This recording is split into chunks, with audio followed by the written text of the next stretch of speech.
Pag-uwi nila ng villa ay agad na ibinalita ng mga bata ang panibagong additional sa kanilang pamilya kay Manang Elsa at Tina na sumalubong sa kanilang pagdating upang kunin ang mga dala nilang gamit at linisan na rin ang mga bata na mukhang napakadungis bago magtungo sa kanilang higaan.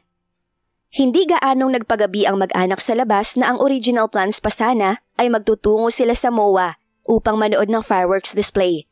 Ikinansel iyon ni Kenji dahil iniingatan niyang mapagod pa rito si Britney. Sa sunod na lang, Britney, hindi natin pwedeng hindi isaalang-alang ang sitwasyon mo. Ikaw lang naman ang inaalala ko. Saka na kapag nalaman na natin mula sa doktor ang detalye ng mga ipinagbubuntis mo.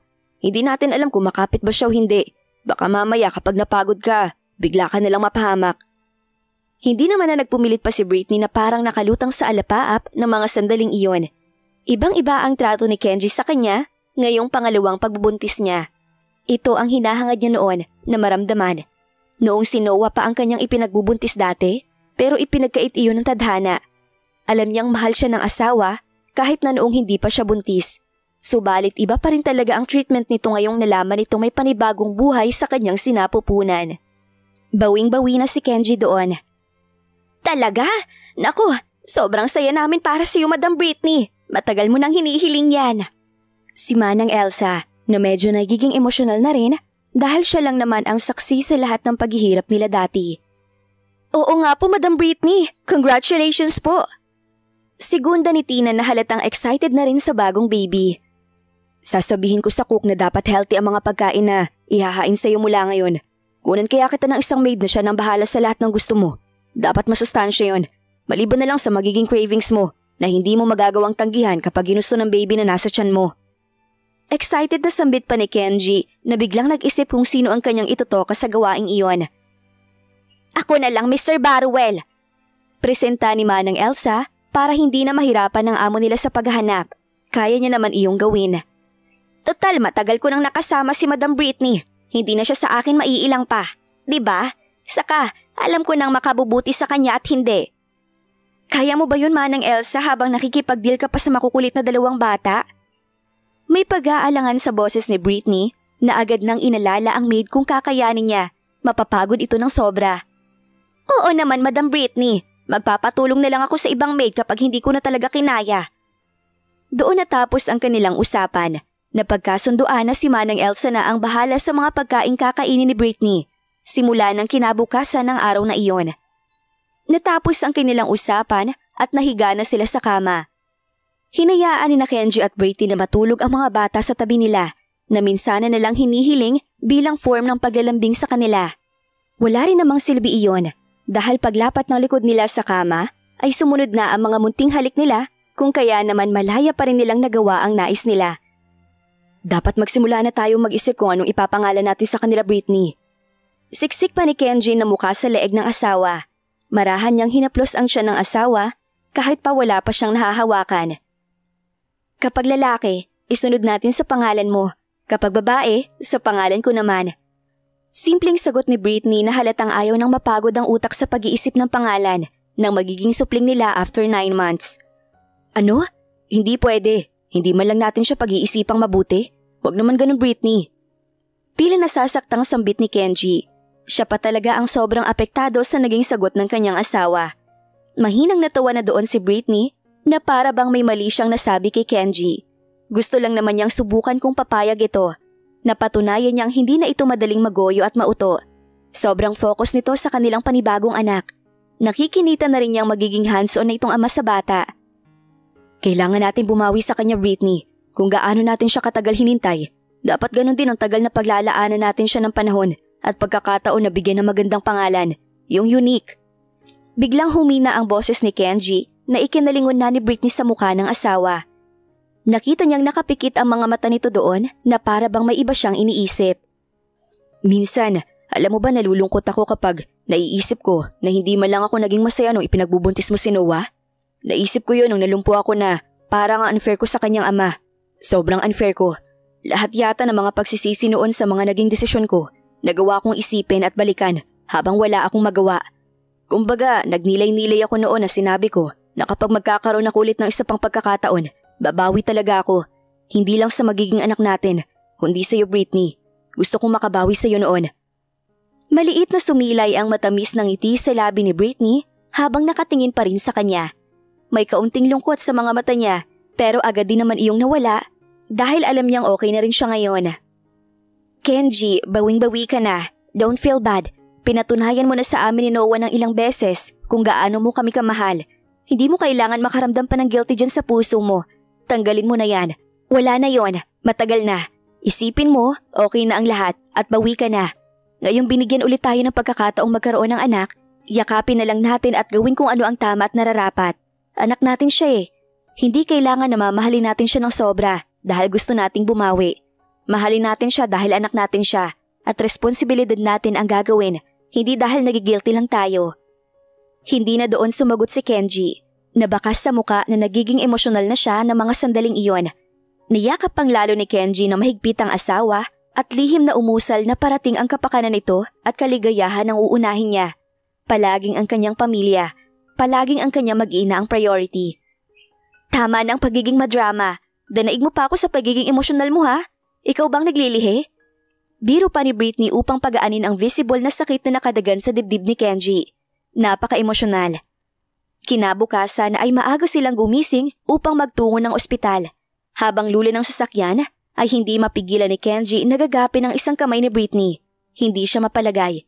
Naninibago siya sa pakiramdam na iyon na bagong-bago. Nilingon naman siya agad ni Britney na matingkad na ang ngiti sa kanyang labi.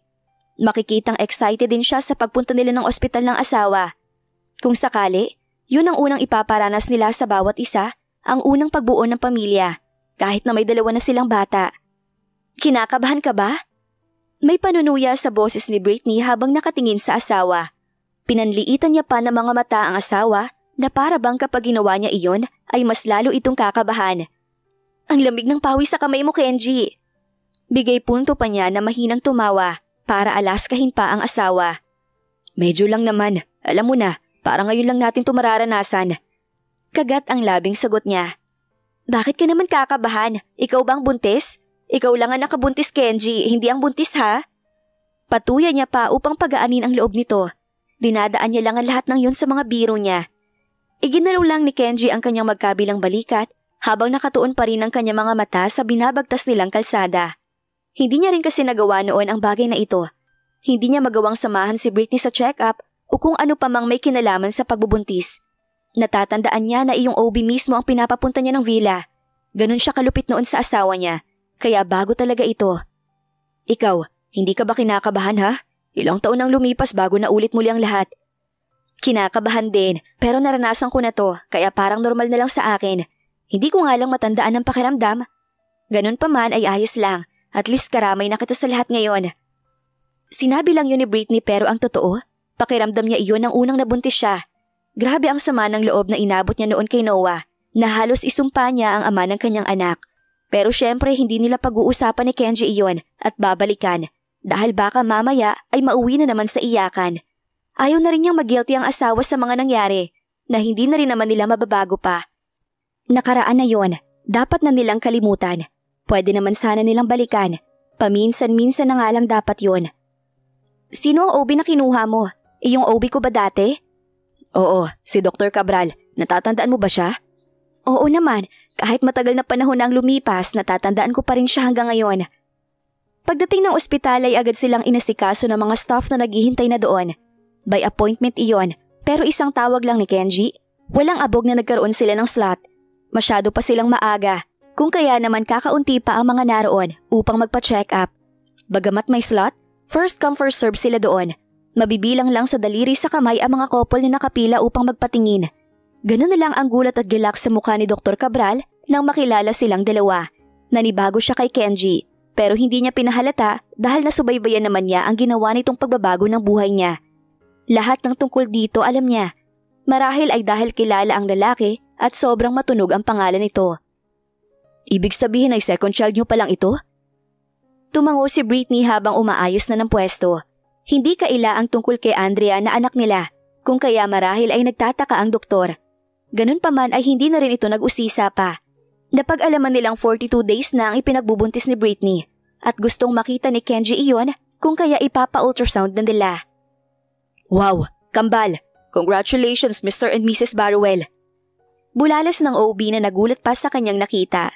Napabangon si Britney sa kanyang kinahihigaan nang marinig iyon at napatayo naman si Kenji. Kapwa hindi makapaniwala ang kanilang mukhang mag-asawa sa narinig. Nahanap na ng bawat isa sa kanila ang mga mata. Walang imik na parang namutla si Kenji at ganon din si Britney na parang namanhid bigla ang katawan. Twins? Halos hindi lumabas sa lalamunan iyon ni Britney habang nakatingin kay Kenji upang kumpirmahin. Yes, Mrs. Barrowell. Twins ang ipinagbubuntis mo ngayon. Tingnan niyo to. Turo pa ng doktor sa screen ng monitor na nasa may gilid lang niya. Namasana ang bawat sulok ng mga mata ni Britney dahil dati ay pangarap lang niya iyon. Natatandaan niya pang nainggit siya sa kanyang hipag na may triplets at twins. Nakita mo? Ito ang baby number 1, tapos ito naman ang baby number 2. Malinaw na paliwanag pa nito. Nilingon na niya si Kenji na napatulala na rin sa screen habang ang isang kamay niya ay nakatutup sa kanyang bibig. Sa kurap at pilantik ng kanyang mga pilikmata, mababanaag na hindi siya makapaniwala na kambal ang next na magiging anak nila. Inabot na ni Britney ang kamay ng asawa upang kunin na ang buong atensyon nito para kasing hihimatayin na ito kung hindi niya kakausapin. Iba ang pagkagulat niya doon. Kenji! Hindi na nila maintindihang mag-asawa ang mga sinasabi ng OB dahil parang nasa sariling mundo na sila ng mga sandaling iyon. Nahihikbing nilingon na siya ni Kenji.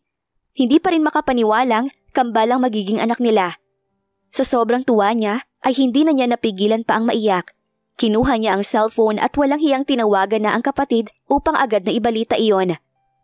Odessa, may twins na rin kami. Nahihikbing sambit niya sa malakas na tinig na ikinailing na lang ni Britney. Napaaho naman sa higaan niya si Althea nang marinig ang sabi ng kanyang kapatid. Tamad na tamad siya ng araw na yon at minabuting hindi pumasok ng kanyang opisina. Gusto niyang bigyan ang sarili niya ng me time. Plano niya ring magpamasahe ng buong katawan. Wala siyang planong mag-entertain ng ibang tawag patungkol sa trabaho. Kung hindi si Kenji iyon ay hindi naman niya sasagutin ang tawag nito. Buntis na si Britney?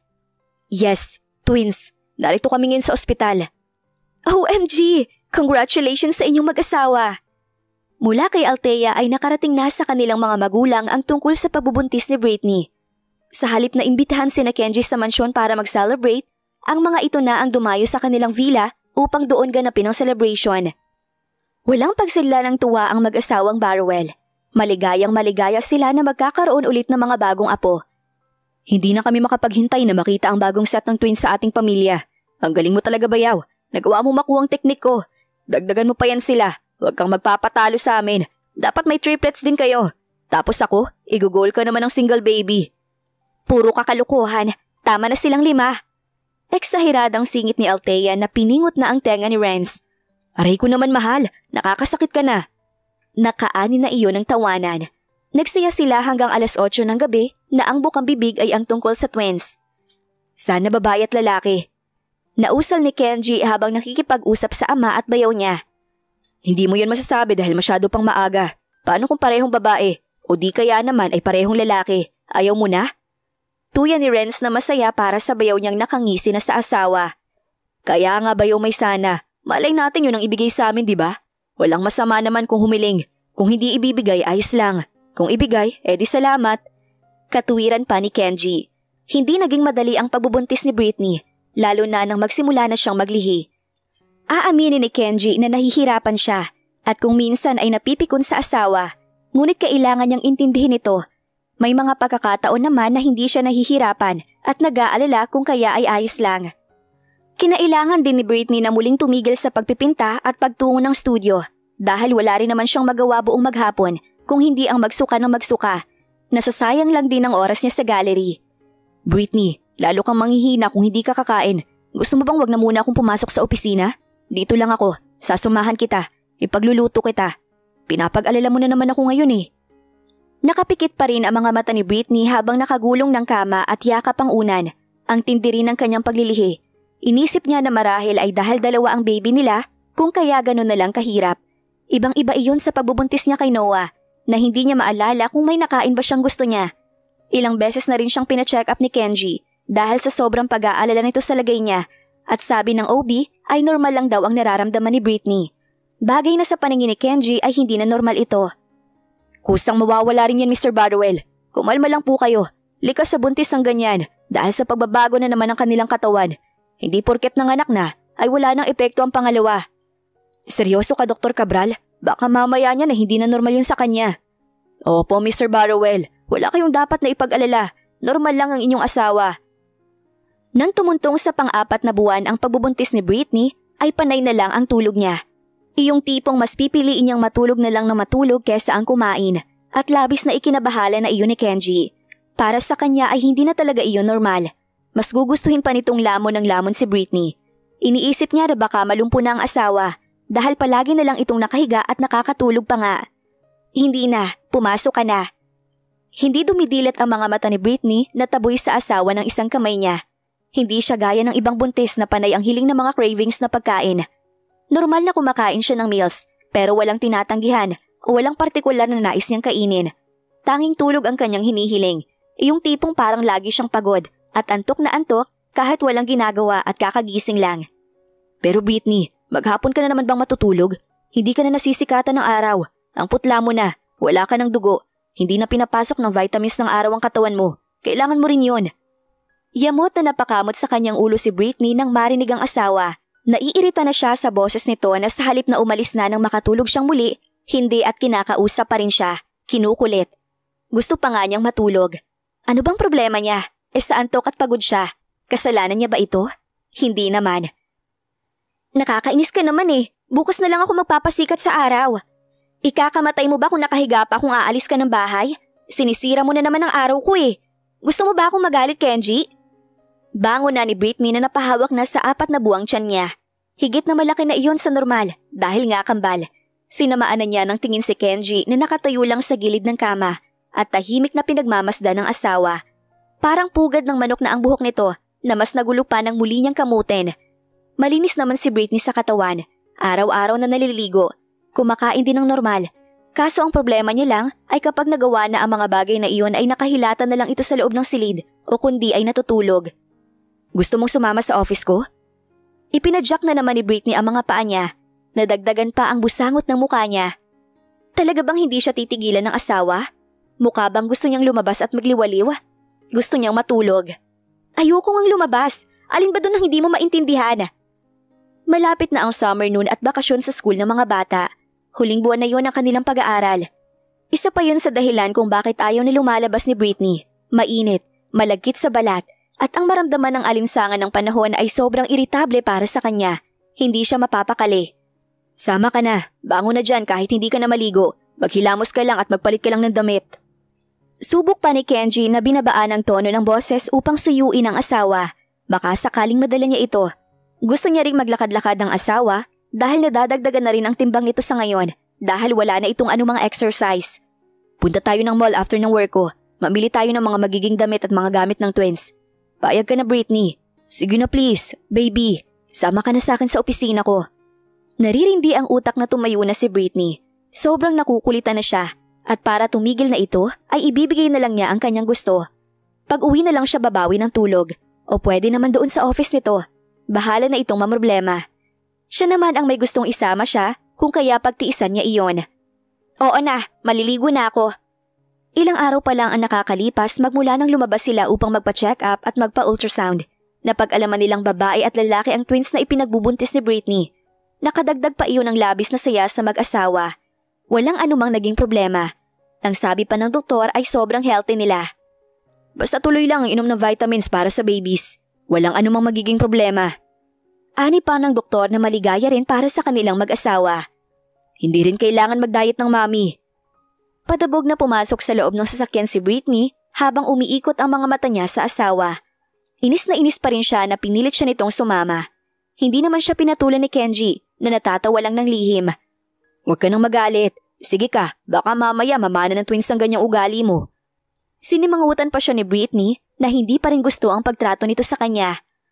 Ayaw mo bang mamili ng mga gamit at damit ng twins? Pwede mo namang iutos na lang yon. Bakit kailangan pang kasama ako? Pero gusto kong personal na tayo ang mamili ng mga gamit nila. Pagbigyan mo na ako, Britney. Sige na, please. Gusto kong maranasan natin ang bagay na yun na tayo ang bibili. Kumbaga, experience natin. Ano pa nga ba? Narito na nga ako, diba? Sasama na sa office mo kahit na ayaw ko. Isinandal na nito ang kanyang likod sa backrest ng upuan. Ipinikit na ang mga mata. Gisingin mo ako kapag nasa office na tayo. Napaawang na ang bibig ni Kenji. Gusto pang umangal dahil basa pa ang buhok ng asawa.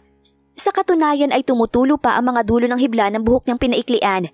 Ni hindi niya iyon blower muna. Wala ring kolorete ang kanyang muka kahit na lipstick o foundation man lang. Hubad ang muka niya, ika nga. Alright, Mrs. Barwell.